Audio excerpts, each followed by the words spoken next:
winter of 1980 settled over northeastern Ohio like a funeral shroud. In the small city of Willoughby, just east of Cleveland, snow blanketed the quiet apartment complexes along Grove Avenue. It was the kind of place where people left their doors unlocked, where neighbors waved from frosted windows, where young families planted roots in the rich soil of suburban promises. Nadine Madger believed in those promises. She was 25 years old, a graduate of Cleveland Heights High School, a young wife, and the mother of a 6-month-old baby boy named Daniel. She and her husband, Mark, had been married for roughly 18 months, and they were building something together in that modest Willoughby apartment. Something small and sacred, something that felt permanent. Nothing is permanent, not in Willoughby, not anywhere. And some promises are broken not by time or circumstance, but by the sudden, inexplicable arrival of violence at your front door. Willoughby in 1980 was a city of roughly 20,000 people. It sat along the banks of the Chagrin River, a place defined by its tree-lined streets, its historic downtown, and the kind of quiet predictability that attracted young couples looking for affordable apartments close to Cleveland. The apartment complex on Grove Avenue where Nadine and Mark lived was typical of the area, a modest building surrounded by parking lots and patches of winter-brown grass. The kind of place where you recognized the cars in the lot, where you noticed when something was out of place. On the afternoon of January 11th, 1980, the temperature hovered near freezing. Mark Madger left for work that morning the way he always did, kissing his wife goodbye, glancing at baby Daniel in his playpen. It was an ordinary Friday. The kind of day that vanishes into the blur of routine. He had no way of knowing that when he walked out that door, he was leaving behind every version of his life that had ever made sense. Nadine spent the day at home with her infant son. The apartment was warm. The baby was content. Outside, the January sky pressed down, gray and heavy. At some point during the afternoon, between the hours of 1:15 and 4:45, someone came to the apartment on Grove Avenue. There was no forced entry, no broken windows, no kicked-in doors. Whoever arrived either had a key, was let inside willingly, or found some other quiet way through the threshold. What happened next was an act of such concentrated violence that it would haunt an entire community for more than 4 decades. The intruder grabbed a butcher's knife from Nadine's own kitchen, and then, in the dining room of that small apartment, while a 6-month-old baby lay in his playpen just feet away, the attacker stabbed Nadine Madger more than 40 times. The brutality was staggering. This was not a crime of precision or calculation. It was a frenzy. A storm of rage unleashed on a young woman who, by every account of those who knew her, had never spoken an ill word about anyone. Her husband would later describe her as a kind and caring woman with an amiable personality. She was someone who made the world gentler simply by being in it. When it was over, the killer left the knife protruding from Nadine's body. She lay on the dining room floor in a pool of her own blood. And in the living room, just a thin wall and a few paces away, baby Daniel remained in his playpen, untouched, unharmed, oblivious to the horror that had just unfolded. Mark Madger returned home from work at approximately 5 o'clock that evening. He walked through the door expecting the familiar sounds of home, the baby babbling, maybe the television murmuring in the background. Instead, he found his wife on the floor. The image of what he saw would never leave him. Decades later, he would tell reporters that every single day, the gruesome picture of how horrible she looked enters his mind. That image became a permanent resident in his memory, an uninvited guest that never left. The life he had known, the future he had imagined, the family he was building, all of it ended in that doorway. In a single moment, Mark Madger became a widower, a single father, and the first witness to a crime that would consume his community for generations. The Willoughby Police Department responded immediately. Officers and detectives descended on the Grove Avenue apartment as darkness settled over Lake County. What they found at the crime scene raised more questions than it answered. There were no signs of forced entry, which suggested Nadine may have opened the door to her killer. There was no evidence of sexual assault. Nothing appeared to be missing from the apartment. No valuables taken. No drawers ransacked. Nothing disturbed except the knife block in the kitchen, missing the weapon that was now embedded in Nadine's body. The murder weapon came from her own home. Whoever did this had arrived with intent, but without a weapon. The rage, it seemed, had been improvised. And the sheer number of wounds, more than 40 stab wounds inflicted on a woman who weighed barely over 100 pounds, suggested something deeply personal, or deeply disturbed. Perhaps both. Detectives canvassed the neighborhood. They knocked on doors. They interviewed residents of the apartment complex. And from one neighbor, they received what would become the most enduring lead in the case. Someone had noticed an unfamiliar car parked in the complex near the estimated time of the murder. It was a canary yellow Dodge Dart, a bright, almost garish color that stood out against the muted winter palette of northeastern Ohio. The car did not belong to any resident. No one recognized it. And after that January afternoon, no one ever saw it there again. It was a phantom, a flash of color against the gray Ohio winter. And for years, it would be the closest thing investigators had to a clue. The investigation expanded outward. Detectives looked into Nadine's personal life, her friendships, her routines. They examined Mark's background. Spouses are always scrutinized in homicide investigations, but Mark was quickly cleared. His alibi was solid, his grief unmistakable, and there was no evidence pointing in his direction. Investigators explored the possibility that the attack was connected to a burglary gone wrong, but nothing had been taken. They considered whether Nadine had been targeted by someone she knew, but no one in her life raised suspicion. She was, by all accounts, a quiet young mother living a quiet life.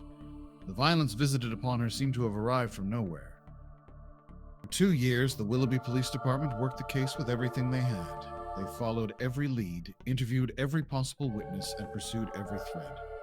But the canary yellow car led nowhere. The lack of forced entry offered no clear suspect. And in a time before DNA databases and genetic genealogy, the physical evidence from the crime scene could only tell investigators so much. By 1982, the case had gone cold. The file remained open, but the leads had dried up. Nadine Madger's murder joined the ranks of unsolved homicides.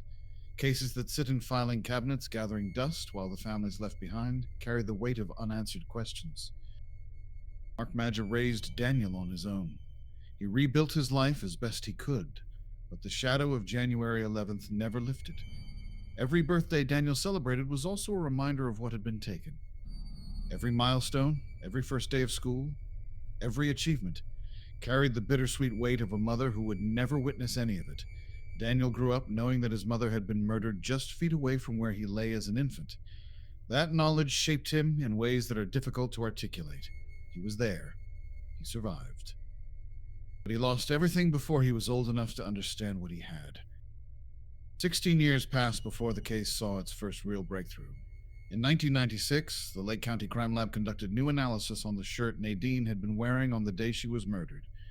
Using forensic techniques that had not existed in 1980, analysts discovered something remarkable. The shirt contained 2 distinct blood sources. One was Nadine's. The other belonged to an unknown male. The blood drops from the unknown source had fallen in a perpendicular pattern, indicating that the bleeder had been standing directly over Nadine's body. The implication was clear. During the frenzied attack, the killer had cut himself, likely on his own weapon. His blood had dripped down onto his victim. For the first time in 16 years, investigators had biological evidence from the murderer himself. 1996 DNA technology had its limits. The sample could confirm the presence of an unknown male, but it could not yet be matched to any individual in existing databases. The evidence was preserved, carefully stored, waiting for science to catch up to the crime. Another 18 years would pass before the next step forward. In 2014, the Ohio Bureau of Criminal Investigation reanalyzed the blood sample using improved forensic technology. The DNA profile became clearer, more defined. But there was still no match in any criminal database. Whoever killed Nadine Madger had never been arrested for a crime that required DNA collection. He was a ghost in the system, a killer who had walked among the living for decades without ever crossing the threshold of the justice system. The frustration was immense. Investigators knew the killer's blood type. They had his DNA profile. They had everything except his name. The case file sat on desks and in drawers, passed from one detective to the next as years became decades. Each new investigator who inherited the Madger case felt the same pull, the same compulsion to find an answer for a family that had been waiting since before many of them had joined the force. Cold cases have a way of haunting the officers who carry them. They become personal. They become unfinished business that nags at the conscience. Then in 2018, the Willoughby Police Department made a decision that would ultimately crack the case. They partnered with Parabon Nanolabs, a Virginia-based company specializing in advanced DNA analysis and genetic genealogy. Parabon's approach was revolutionary. Rather than searching for a direct DNA match in a criminal database, they used the killer's DNA to construct a family tree. Working backward through genetic connections, through cousins and distant relatives who had submitted their DNA to genealogical databases, Parabon's analysts began building a map of ancestry that stretched back to the 1800s. It was painstaking work. Each branch of the family tree had to be verified, each connection confirmed, each living relative located and, in some cases, tested. The process was slow, meticulous, and expensive, but it was also relentless. DNA does not lie. It does not forget. And it does not care how much time has passed. Detective Gable Sly of the Willoughby Police Department led the modern investigation. Working alongside Parabon, the Lake County Crime Lab, the FBI Behavioral Science Unit, and the Lake County Prosecutor's Office, Slay methodically traced the branches of the genetic family tree until they converged on a single individual, a man named Stephen Joseph Simcak. Simcak was a former United States Marine who lived in East Lake, Ohio, a suburb just northeast of Cleveland, not far from Willoughby. In 1980, he was 40 years old. He had worked at Lincoln Electric Company in Euclid, Ohio, for 37 years, a factory less than 10 miles from the Madger apartment on Grove Avenue. He also held part-time jobs at a winery and a florist shop in nearby Wickliffe. On paper, he appeared to be an ordinary working man, a veteran, a long-term employee.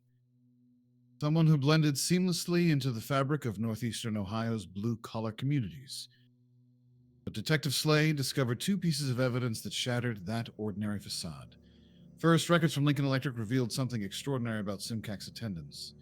In his entire career at the company, spanning nearly 4 decades, Stephen Simcak had called in sick exactly one time, one single day. And that day was January 11th, 1980, the day Nadine Madger was murdered. He was scheduled for the second shift that afternoon and called in claiming he had the flu. Second, vehicle registration records confirmed that in 1980, Stephen Joseph Simcak owned a canary yellow Dodge Dart, the same distinctive car that a neighbor had spotted parked in the Madger apartment complex on the day of the killing. The DNA, the car, the absence from work. Each piece of evidence alone might have been circumstantial. Together, they formed a picture of devastating clarity. But there was one cruel twist that the passage of time had delivered.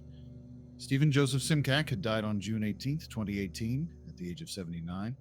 He died before investigators could confront him, before he could be arrested, before he could stand trial, before he could answer the question that had tormented the Madger family for over 4 decades.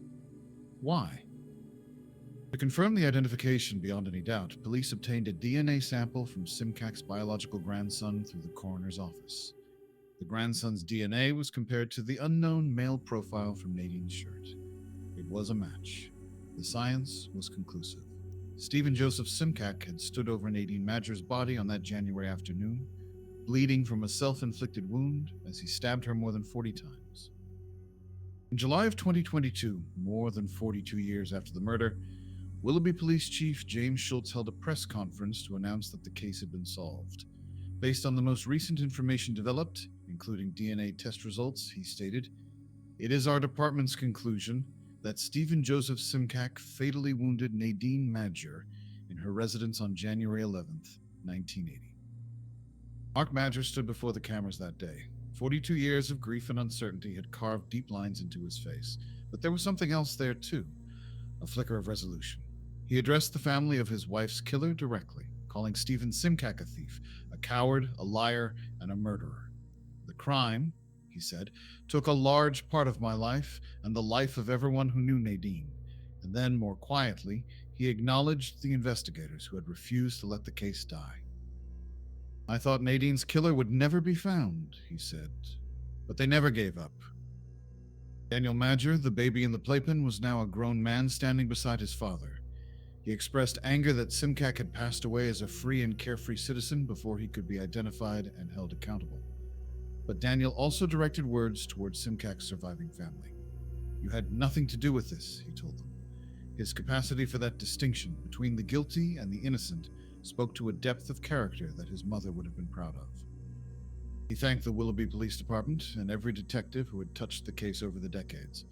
"I would wholeheartedly like to thank the detectives and officers who never let this case file get dusty," he said. The motive for Nadine Madger's murder remains unknown. Mark insisted that his wife had never known Stephen Simcak. There was no apparent connection between the victim and her killer, no shared social circle, no workplace overlap, no history of any kind. The most terrifying possibility, and perhaps the most likely one, is that Nadine Madger was killed by a stranger. That on an ordinary January afternoon, a man drove his bright yellow car to her apartment complex, somehow gained entry to her home, and unleashed a violence so extreme that it defies rational explanation. Stephen Simcak lived for 38 years after killing Nadine Madger. He continued working at Lincoln Electric. He went to his part-time jobs. He existed in the same northeastern Ohio communities where the Madger family grieved, wondered, and waited. He was never a suspect during his lifetime. He never faced a single question from law enforcement about the murder. He died in his bed, a free man at 79 years old. For nearly 4 decades, he carried the secret of what he had done in that apartment on Grove Avenue. He carried it to work every day at Lincoln Electric. He carried it through holidays and ordinary afternoons. He carried it to his grave. And if not for the relentless march of forensic science, he would have carried it into oblivion. But science has a longer memory than any killer could have imagined in 1980. The blood he left on Nadine's shirt, those perpendicular drops that fell while he stood over her dying body, became his confession. Written in the language of adenine, thymine, guanine, and cytosine. Written in the code that makes us who we are. It took 42 years and the work of countless dedicated investigators. But the blood spoke. And when it finally did, it said his name. Nadine Madger was 25 years old. She was a wife, a mother, a daughter of Cleveland Heights. She deserved decades more of life, decades of watching Daniel grow, of growing old with Mark, of being the kind and caring presence that everyone who knew her remembered. Instead, she became a case file, a cold case, a number in a system that moves slowly, but sometimes moves surely. Her story does not end with the violence that took her life. It ends with the persistence of those who refused to forget her. The husband who never stopped hoping, with a son who never stopped asking, and with a police department that kept a 42-year-old promise. The file is closed now, but the questions linger, and in the quiet apartments along Grove Avenue in Willoughby, Ohio, where the snow still falls every January, the echoes of that afternoon have never fully faded.